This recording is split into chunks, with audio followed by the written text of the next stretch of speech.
Hey, welcome in. This is Kyle is Wonderful, and this is the Raw review for June 6th, 2022. Just the show just finished, and I would say overall pretty good show. Um Coming off the back of a decent NXT in your house and way better than it had any right to be. Hell in the Cell pay-per-view last night, with the emotional journey that Cody Rhodes took us on.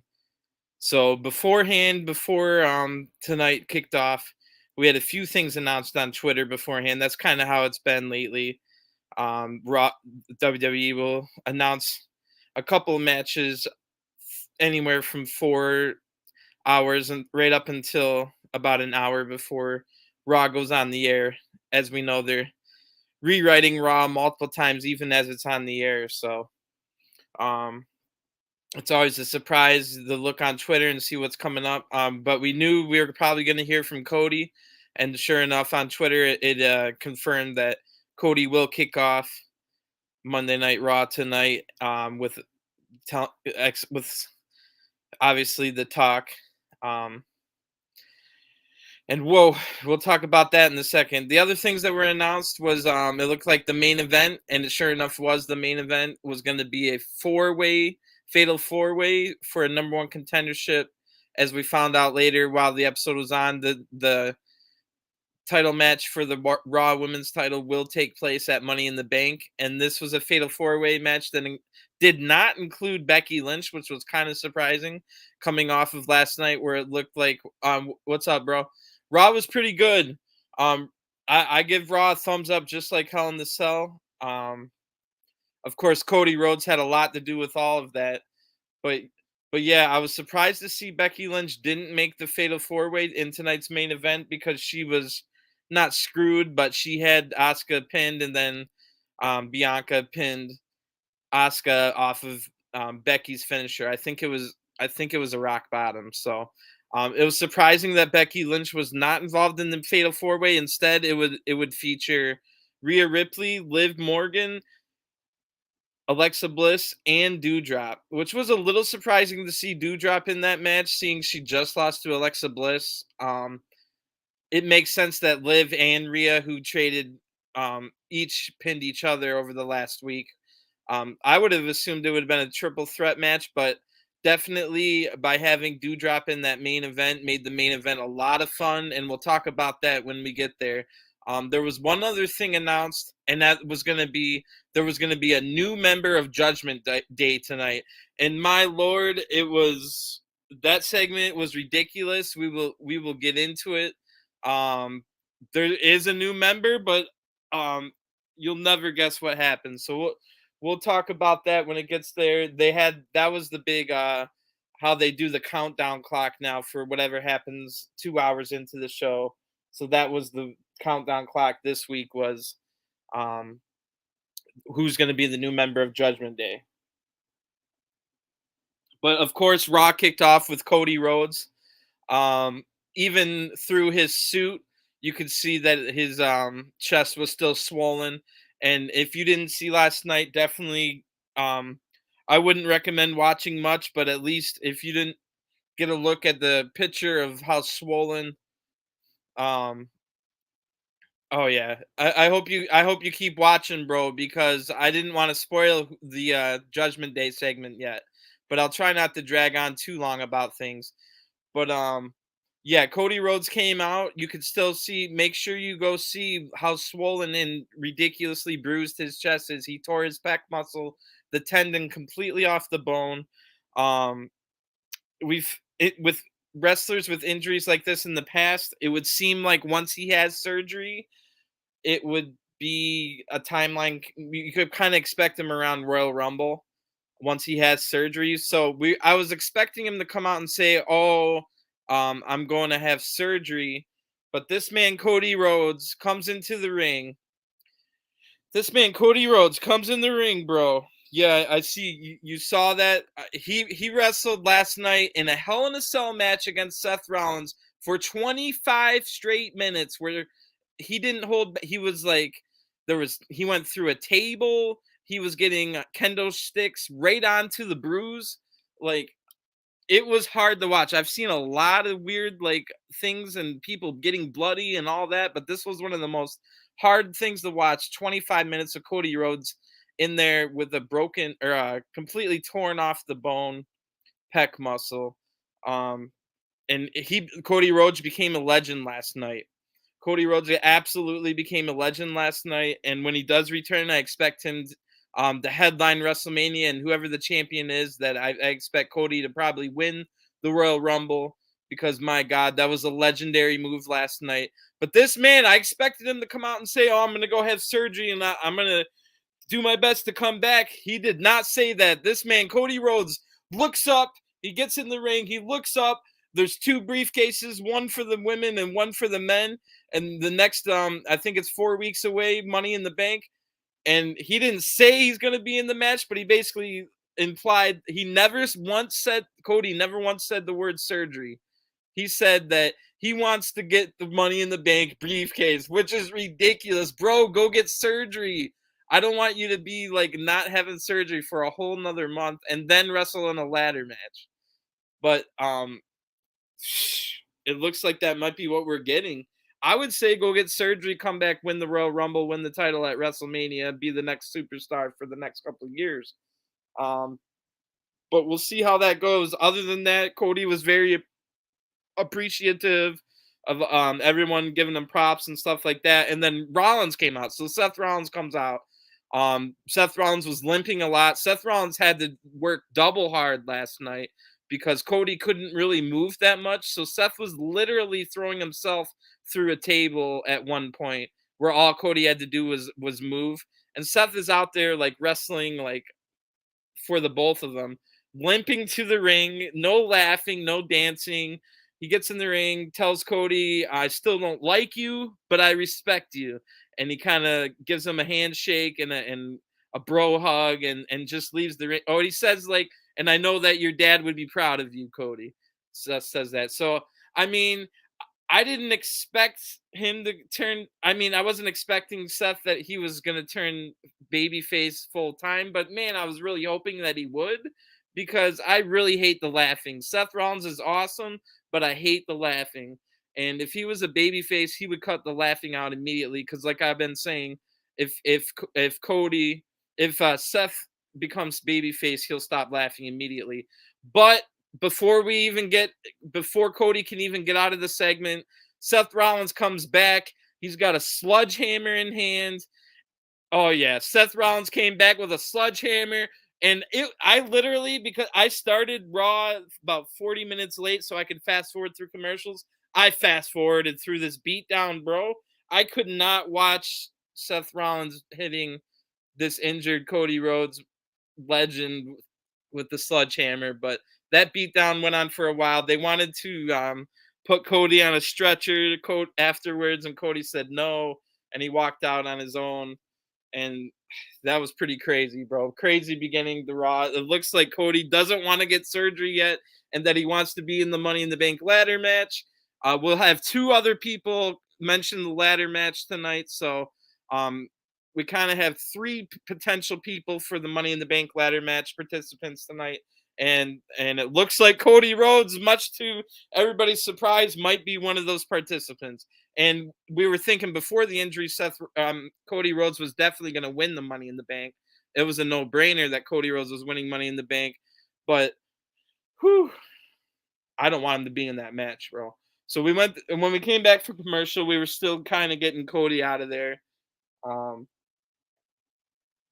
then Becky Lynch comes down, and Becky Lynch is all like pissed off. Of course, she didn't win the match, and now she's not even in the number one contendership match.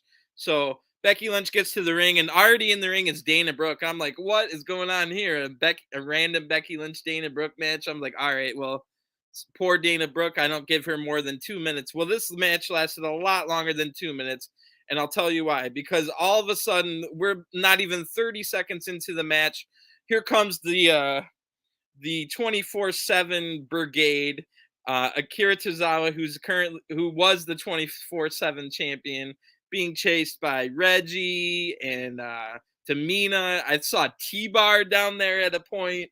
All of this happening while Becky is fighting Dana Brooke in the ring. All of a sudden, like Tozawa ends up in the ring, and Dana Brooke pins Tozawa during this Becky Lynch match. So then all of a sudden, they're like, and new 24/7 champion Becky Lynch. I'm like, I mean, not Becky Lynch, but Dana Brooke. And I'm like, oh, poor Becky Lynch. What are you doing in amongst all this madness? And right on cue, Becky Lynch grabs the mic and is like, what is going on? Like, nobody wins a title like in a match that I'm in except for me. What is going on? So then she immediately challenges, like, says that she's gonna beat Dana Brooke for the 24/7 title. I'm like, no, I don't want Becky to have the 24/7 title. Although I started thinking while this match was still going on, I was like, well, maybe like it would be funny if Becky Lynch had the 24/7 title. And you know how she keeps going, my precious, my precious. Well, if she started acting like the 24/7 title was like the main women's title and like was all happy again. So that could have been funny, but nope. Here comes Asuka out of nowhere. As if this segment couldn't, like I said, I swear I saw T-Bar in the background at some point, even. But Asuka comes down, she distracts Becky Lynch. The match still goes on even longer than I expected after that, but then eventually I think it was Asuka holding down Becky Lynch's foot so that Dana Brooke pinned Becky Lynch tonight to retain her 24/7 title. Um, I don't know what else to say about that segment other than it was pretty crazy. It was kind of entertaining. I feel sorry for Becky for being in that segment as well as somebody like a Dominik Dijakovic, which is T-Bar, just randomly in the background, not even mentioned by anybody. So a little awkward on that. Um,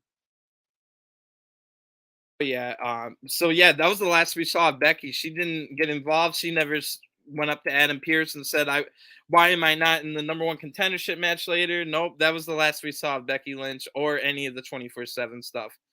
Next we had Miz and Maryse. They came out. Maryse was looking insanely good as usual, but even more so. They talked for a little while because their season 3 or whatever premiere was after Raw. So that was pretty boring, and you knew exactly what they were gonna say.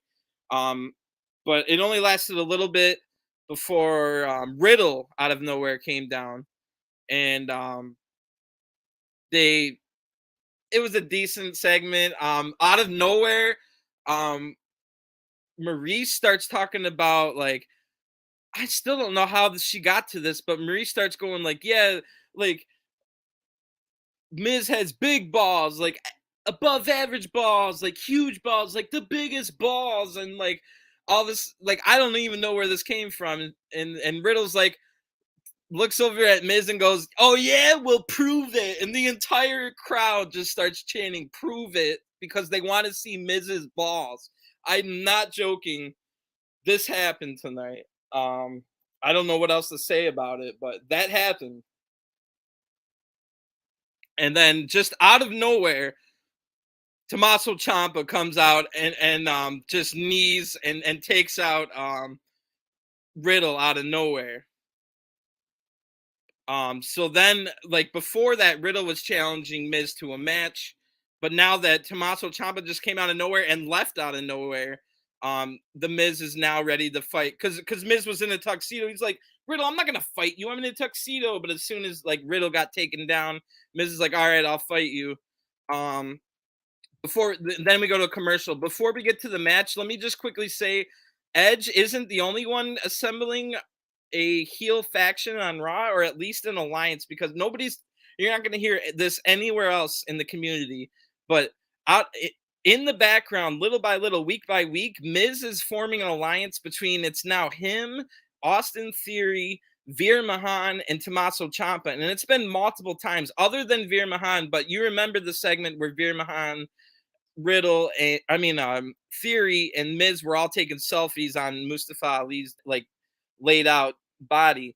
So like those three are kind of in cahoots, and then like now that's twice, maybe even 3 times that Ciampa's helped either Theory or Miz, like kind of. So look, I don't know if that's ever going to go anywhere, but the Miz, Theory, Ciampa, and Veer all kind of have a heel alliance on Raw. Something to look out for. We come back from commercial break, and it's Riddle versus Miz. Miz is took his jacket off, but he's still basically in his tuxedo, and I mean, Riddle just easily took control of the match. Started tearing his pants off and then the crowd's like chanting, "Prove it again!" Like everybody wants to see Miz's balls. So now Miz is in his underwear with a ripped up tuxedo and gets hit with the RKO, and Riddle wins. And the crowd loved it. So there's really nothing else to say about that other than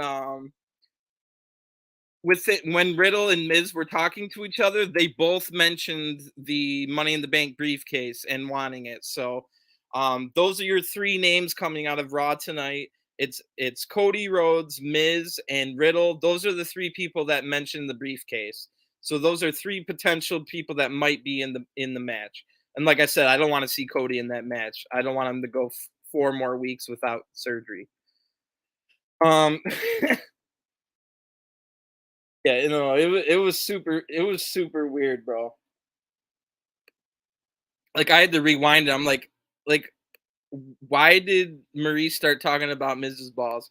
Anyway, um, I had this is one of the two predictions I predicted over the weekend. So this is only my third review. I did the review for NXT in Your House, and then I did the review last night for Hell in a Cell. And I think it was in the In Your House review I started talking about WWE in general, and I mentioned, well, I wonder what's next for the Usos, and I immediately answered my question in my own head by saying, well, I guess Montez Ford and Angelo Dawkins, the Street Profits, would be the next, like, that's the only team that could, like, maybe have a chance against the Usos. So sure enough, it's a championship contenders match. So those are, if you beat the champion in a non-title match, then you get a title match. I know it's a little convoluted and weird. You got to beat the champion to get a title match, but it makes sense that that would be like literally that's the only way that there should be title matches that aren't on a pay-per-view. And what else are you going to do? Like the champions of any champion has to wrestle sometimes. They can't only wrestle at the pay-per-view. So it makes sense if they lose, then like the next week they have to have a title match. But anyway, um this match was pretty good, although the Usos were just dominating and just beating the crap out of Angelo Dawkins, which I do have to mention. Angelo Dawkins looks in the best shape of his life. He's looking muscle. He's looking like he's got a lot of definition in the chest and upper body region, and definitely losing some of that beer gut. So definitely good to see there because everybody talks about Montez Ford being the star out of those two, but it looks like Angelo Dawkins is on a good diet and a good workout plan. So um and he's if you look at how bad Angelo Dawkins was 4 or 5 years ago in NXT, to now it's night and day. But like I said, Usos were just beating the crap out of Angelo. We go to commercial break, and now they're beating the crap out of Montez Ford. When we come back, and it's just looking like, wow, are you guys just gonna like beat down the only like contender around right now and move on with your life? But no, out of nowhere, like we start fighting outside for a while. Jimmy, or I think it was Jey Uso, got caught and thrown over the barricade, and right as the referee was about to count 10, Montez Ford slides back in the ring, count out victory. And number one contenders getting a title shot. We don't know when, but Street Profits get the win, and Riddle comes out after this, which is it's always nice to see. I like when you get to see people come out after like they've already been in a segment. Like it makes it seem more realistic. Like I hate when like you just assume, oh, we've already seen Riddle tonight, so there's no way we'll see him in any other segment. It made you think that, oh, maybe it could be Tommaso Ciampa that joins the Judgment Day later on, because they've already established that here's Riddle coming out in a completely different segment than he was already in. Um, so and as we know, Riddle has he's basically the bloodline hunter. Riddle right now is the bloodline hunter. He wants the bloodline at any cost. But then again, he also mentioned the briefcase, like we said. So we'll see where that goes. he had been teaming up with Shinsuke ever since Orton's out with an injury. So Riddle had been teaming with Shinsuke, but then on SmackDown last Friday, the Usos took out Shinsuke, and like it was a 2-on-1 because they kind of injured him or something. Not like a real injury, but you know what I'm saying. But yeah, your number one contenders are Street Profits out of nowhere. At some point, I'm not quite sure when, but we get a promo, and it was disappointing to me because I'm not a fan. But John Cena will return on Raw June 26th, and I don't. They didn't say what he's gonna do, but John Cena will return, and that's only let's see, 3 Raws away. So, and they ran that twice tonight in case you missed it the first time. So John Cena will be back on Raw in 3 weeks. We don't know what he's gonna do. Um,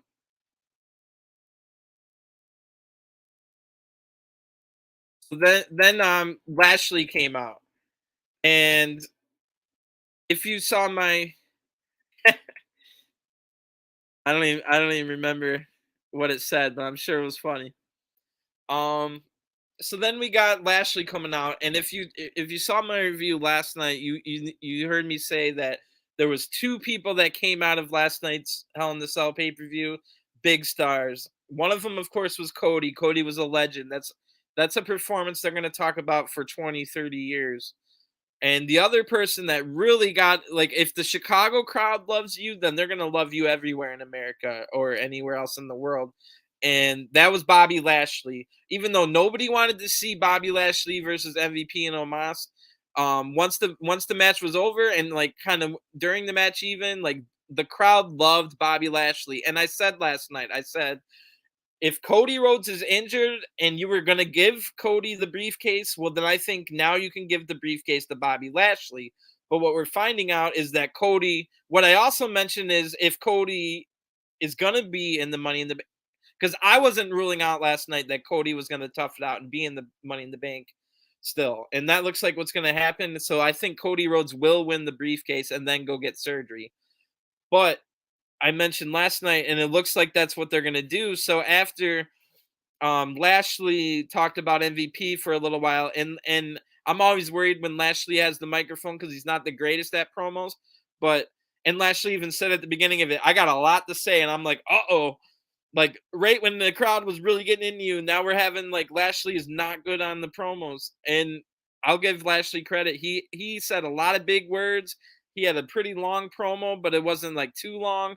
And he didn't stumble through his words whatsoever. He just talked about like screw MVP for turning on me, basically, and stuff like that. And then all of a sudden, out of nowhere, Austin Theory's music hits. And this is what I said last night. I said, if Cody Rhodes can tough it out and get it to the, what up, Freaky? Um, if Cody Rhodes can tough it out and get to the Money in the Bank ladder match, then I would give Lashley the United States title. As I'm a fan of Theory, but Theory has done nothing for the United States title, and the United States title has done nothing for Theory. So I think this is a great move. So basically, Theory came out and was even like, "Look at these biceps, bro!" And then like, of course, Lashley's like got 3 times the size biceps, and like, "Oh yeah, how about these?" And he's like, "How about we have a match for the title?" And Theory's like, "How about no?" So they basically back down, but that looks like we're gonna get. I mean, Theory does have the U.S. title. Theory has the U.S. title, and he's done nothing for the title, and the title's done nothing for him. Think about putting. So right now, your 2 biggest stars on Raw are Cody Rhodes and Lashley, and Cody Rhodes is going to be injured, and he's still going to win the Money in the Bank.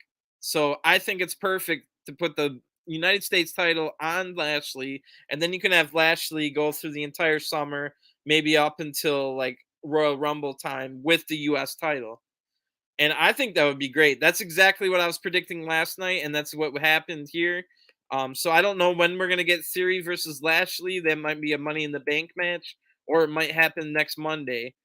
Um, but yeah, I would give the title to Lashley. Lashley, bro, Lashley is over, and Theory can still just be his cocky heel without the title. He doesn't need the title. You got to strike while the iron's hot with Lashley.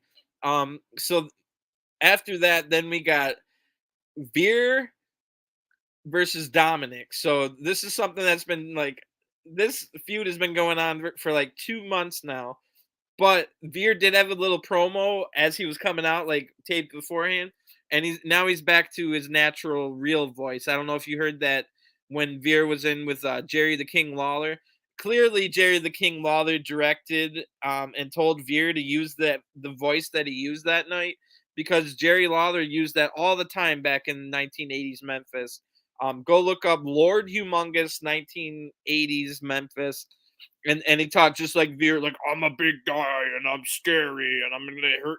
Like that stuff was cheesy in the 80s and it's beyond like corny and cringe in 2022. So thankfully Veer was back to his like normal voice, which I've heard Veer on Twitter before. He was helping a gym close down, like he was like, you don't got to go home, but you got to get out of here. And he was like really charismatic, but he also sounded like a badass, like a tough guy. And that's how he came across in this promo here. And he also came across as a tough guy in this match against Dominik. Although I would say they gave Dominik way too much offense on Veer, which tells me maybe Dominik and Ray are your next contenders to the Usos after they're done with the Street Profits. So that could be where they're going next because Dominik was getting a lot of offense on Veer. Veer ends up about to put on the submission hold that he puts on, but then Ray's like, I've seen enough and came in and disqualification win the Veer. We'll see where this goes. I'm guessing we'll get Ray versus Veer next week. Um, But like I said, there seems to be some kind of weird alliance with the heels between Veer, Miz, Theory, and Ciampa. So maybe we'll get like Veer and Ciampa versus Ray and Dominik after we get the Ray and Veer match. Something like that might happen. But yeah, nothing much. So now we get to the biggest moment of the night. The countdown clock is over. Judgment Day's gonna come out and add a new member. So Judgment Day makes their entrance. We got Edge, we got Damian Priest, we got Rhea Ripley. They Damian spoke for a little bit. Rhea spoke for a little bit. They didn't say anything of note. I really hope they stop putting the microphone in Rhea Ripley's hands. She's a superstar without saying a word, and every word she says makes her look a little less impactful, in my opinion. So hopefully they have Rhea stop talking so much. She looks like a badass. She is a badass. She doesn't need to talk, especially if she's in a group with a bunch of other people. Damian Priest, he's a decent enough talker. He definitely needs some work, but he has a great voice, really deep, intimidating voice. And then Edge spoke third, of course. And I kind of right before Edge said, "And here comes the newest," and without further ado, here comes the newest member. Whatever Edge was saying or whatever like body language he was giving off, I immediately in my mind I started thinking, "Uh oh, well something's wrong about this." Like I figured, well maybe like nobody's. So then immediately he went to come on down basically, and I was like, "Oh well, maybe like nobody's gonna come down." Like I had a weird feeling about what was gonna happen, and it was nothing I could have ever predict, bro. None of us predicted what would happen. So he says, "Come on down." And of course, one of the people that was kind of rumored to maybe joining the Judgment Day was Finn Balor. Finn Balor's music hits and he comes down to the ring, kind of like his normal self. He's smiling, he's doing the hand gestures to the fans and all that. And the fans are kind of like cheering him still, so they're not like just booing him. Like nobody knows what's going to go on. Like I was even thinking, well, he's going to say some stuff, but I don't think he's really going to join just because of the weird feeling I got from Edge before from his body language. So Finn Balor comes down to the ring. Balor starts having a pretty good promo, and it resonated. He basically was talking about how he hasn't been able to be who he truly is, and he wants to be who he truly is. And I didn't like it was kind of in riddles, but you could just kind of take it as he hasn't been winning like he should be. He hasn't been as prominent as he should be, and that's a reason to join. And he wants to whatever. But I was still at this point thinking like it was a ruse, and like AJ Styles is gonna come down and like they're gonna attack the Judgment Day while they were weak when they thought Finn was gonna join. That is not what happened. Finn Balor is officially a member of Judgment Day. And Damian Priest gets back on the mic. Oh yeah, you gotta watch my streams, bro. You gotta watch my universe mode streams. So I'm all the way almost up to WrestleMania of next year. This is the Judgment Day I assembled in my WWE 2K. I added Alexa Bliss, the evil version, Bailey when she returned from injury. I added Tommaso Ciampa, and then Finn Balor, but the demon version. So that's what I did, and it looks like I predicted at least the first member. It looks like Finn Balor is going to join. We don't know if he's going to be the demon at all or ever, but hopefully.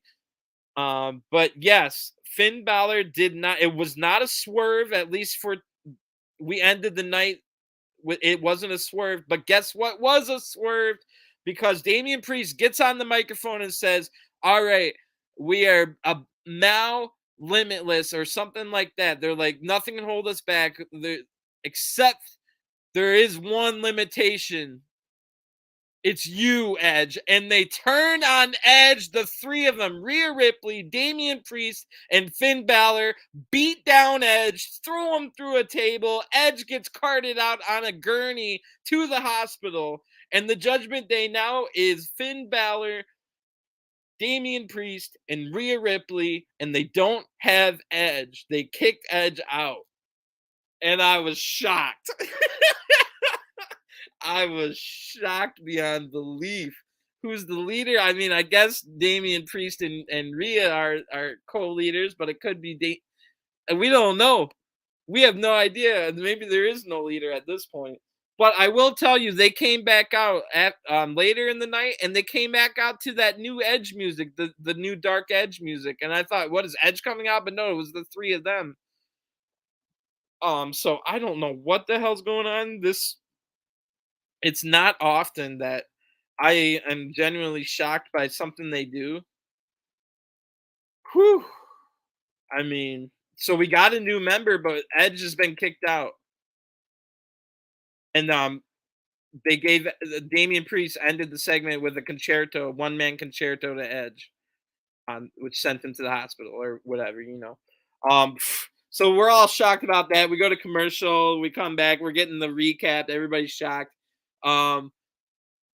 Next, already in the ring, Cedric Alexander, and then Omos and MVP come out. And this match lasts literally 20 seconds. Omos destroys Cedric Alexander, and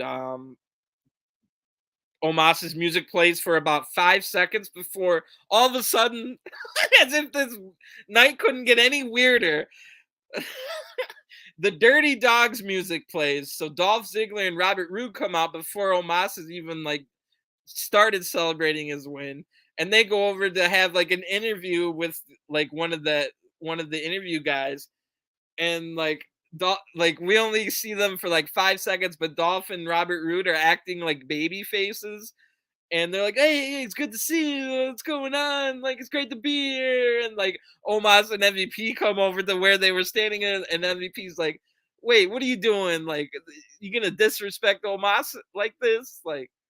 So so Ziggler and Rude might be baby faces. They might be feuding with Omos, or at least by feud I mean get killed by Omos. Maybe even in a handicap match, Omos will beat the two of them. I don't know. We go straight from that hot action to Otis versus Ezekiel.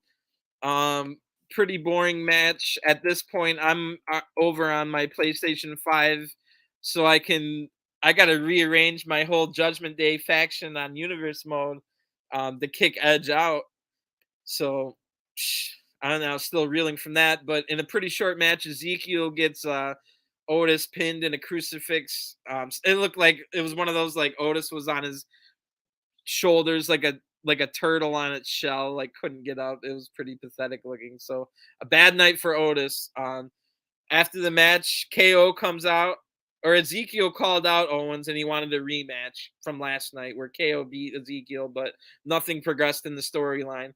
KO came out, accepted the challenge, but only if Zeke admits that he's Elias. So Zeke then admitted that he was Elias, and Owens is like, I knew it. See, I told you. All right, you got your match. And then Ezekiel's like, hey, but I lied. Like, I'm Ezekiel, but the match is still on. It was pretty dumb. So apparently we're getting KO versus Ezekiel again. I don't know where this storyline's going to go. Like in universe mode, I just eventually had Ezekiel team with Elias. But in, like I mentioned last night, literally the only thing you could do is maybe hire Damian Sandow and have him do like he did with the Mizdow character, and Damian Sandow is now Elias. I mean that's literally like the only like thing you could do other than just one day.